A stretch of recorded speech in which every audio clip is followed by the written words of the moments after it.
everything the Justice League stands for. Everything you stand for. I'm trying to give the world peace. By murdering others that disagree with you? I deserve death.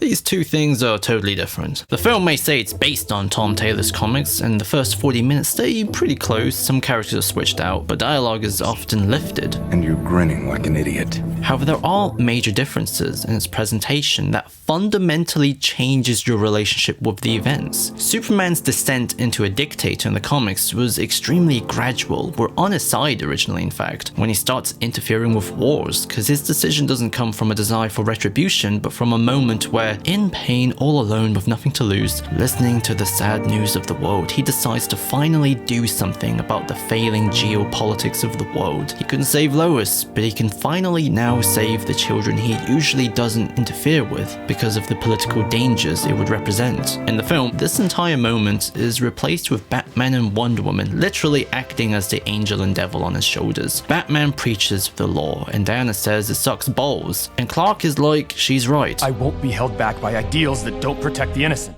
I'm not really a fan of this change because we don't see his actions from his point of view. Now we see it from others, and therefore react with a more judgmental, oh shit, he's evil now kind of position. Furthermore, the actual intervention itself, where he stops a dictator, omits the moment where he saves his victims. There's also like villainous, oppressive music over Superman's worldwide ceasefire montage, and more importantly, moments like Superman legitimately saving the world from Kalibak's genocide by finally giving into killing is also gone. In fact, more blatantly, even most of his supporters are gone. Hal, Billy, Arthur, and Flash all leave, so their storylines can be snipped off.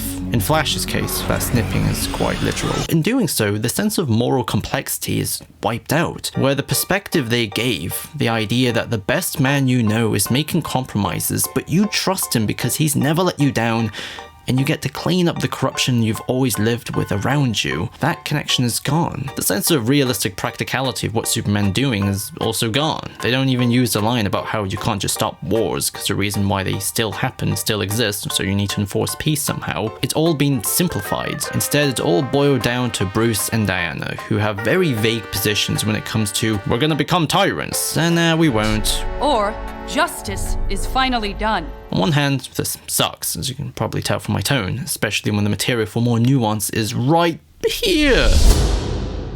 But these changes isn't due to incompetence though. It's more from the pursuit of a fundamentally different theme. The comics was a meditation on perspective, where the years of compromises Superman and the League made changed them, transformed them, realized their darkest potential onto a poor, defenseless world. But in the game, people still surprise each other by their good natures, and it's from the assertion of renewed faith that change is willed into existence. In Justice, Batman chooses to believe again, so another Superman can return to restore goodness. Together, the comic and the game told a story that was a warning of the dangers of our myths, but also celebrated the value in still having faith in them, despite their potential in becoming unchangeably twisted. The film is actually way more optimistic than both, because unlike them, redemption is a real option and core pillar of the story. At the core of the film is the idea of second chances. I mean, I was a criminal. I needed second, third, and Plastic Man brings it up very early on. One of the main set pieces is also him doing a prison break, which unlike the comics doesn't free all the villains, it's there to give Mr. Terrific another chance, to help Batman. They truncate Dick Grayson's death and ghostly return in order to give Damian a second chance. Batman's last words are quite literally, But maybe we've all earned a second chance. and more importantly, Ra's al Ghul is all of a sudden just here. Oh hey man, what the f are you doing here? Not only was he never in the comics or game, but he's effectively here to make Superman look more reasonable. Take the robot offline now. It's malfunctioning. I respectfully disagree, Superman. To give the story another villain, he believes in no second chances, because where Clark wants to use the tear spheres as an oppressive surveillance system, Ra's wants to use amazos to kill people for littering. He also doesn't want Damian to give his father a second chance, and by the end becomes a force that reunites with the League, and represents the extreme endpoints of Superman's descent. Because unlike the comics, this story isn't set over the course of 5 years. Superman is still mostly fresh and wishy-washy when he's making his compromises, and without a vocally loyal community around him, he's still filled with self-doubt. Your will be done. Please don't say that. I'm not a god. When Superman kills the Joker supporters in the comics, it was year 5. He'd already stopped caring about holding back anymore. In the film, instead, it's from unprocessed fresh anger and confusion. I killed them because a lesson had to be learned. I have to be strong, like you said. The moment, which encapsulates this difference in trajectory and also a completely new diverging narrative theme, is with Jonathan Kent's fate. In the comics, he's wounded by Ollie's arrow and Clark loses it, killing him. And this was the turning point where he stopped listening to his adopted parents and even his biological one, so he can live with himself and the choices he's made. Superman stopped doubting the needs of his compromises, which leads to his narcissism, which Sinestro would eventually manipulate, and the cult of personality around him begins to inflate and serve implicitly. In the film, it's the direct opposite. Jonathan asks his son to forgive them. For me, please.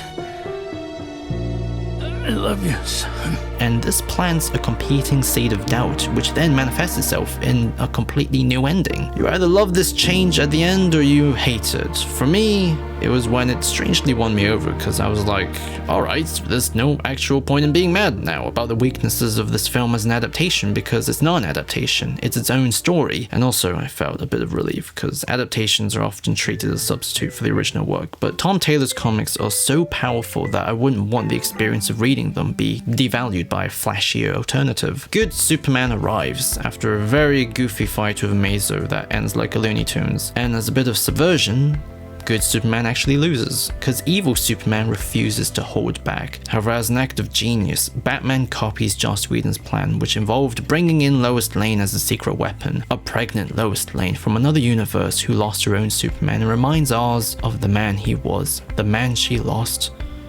And that breaks him down. In the game, Superman had settled so deeply into his twisted position that Lois became a prize in his eyes. After I've killed you, I'll bring Lois here. But here, he's not there yet, so he surrenders completely. The League promises a Red Sun prison, but Clark accepts wherever he's going to be put into. As a result, we end up having a completely different feel at the end of the story.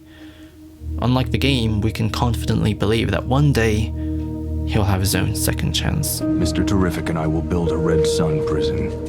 From there, you'll be let out when we need you. As a result, there's a fundamentally different optimistic preferred reading here. The story of injustice is no longer a warning for how far our heroes can fall, Put in the same position, I might have done the same thing. but a declaration of their ability to always return and rise back into the light. Maybe I'm not seeing clearly because of... you know.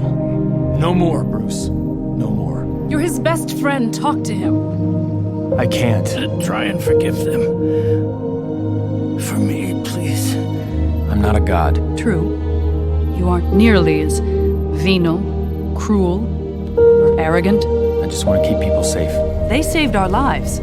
Though they had everything to lose, they helped us. You think I'll stop because someone will talk me out of it? Are you turning on me, Diana? I had hoped killing the Joker children was a momentary madness. Yes. Hello, Clark. I see now that it's not. And I see I'm the only one I can trust. Do you hear yourself, Clark? And you're not mine, Clark.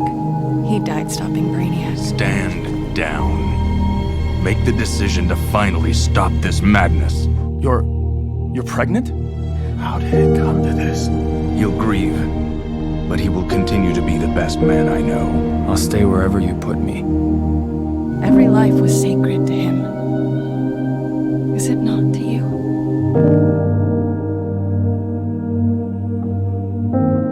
So let's pay our respects to this film with a montage of the new, sweet, family-friendly additions made to the film. Oh my god, Jesus Christ.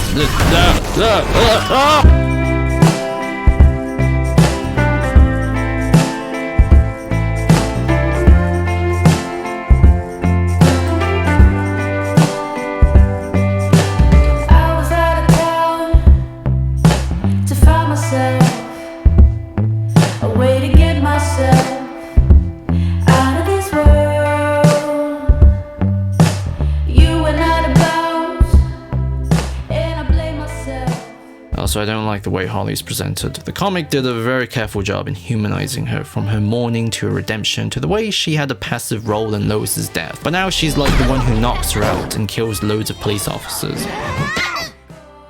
And the extremely important exchange of having a fake mustache is gone. That's so criminal.